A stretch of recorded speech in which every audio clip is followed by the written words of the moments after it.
Friends, మా harvest చూడండి. బొప్పాయిలు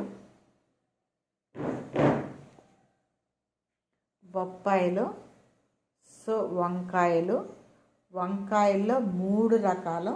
so చూడండి, ఇది ఒంగోలు వంకాయ ఏదో అన్నారు, అవి వస్తున్నాయి. ఈ వంకాయ సో ఇది అంతా మన ఆర్గానిక్ ఇదే, దేశవాళీ వంకాయ అన్నారు. ఇది ఎట్లా ఉంది మాకు.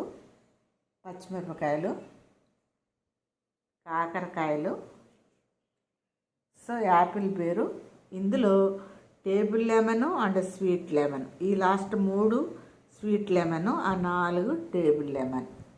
అట్లా ఉన్నాయి ఫ్రెండ్స్ మా హార్వెస్ట్. ఇంకొక బొప్పాయి కోసాను ఆల్రెడీ, అది మీకు షార్ట్ వీడియో పెట్టేశాను కనుక దీంట్లో యాడ్ చేయలేదు. ఇదైతే ఈరోజు మా హార్వెస్ట్. Thank you.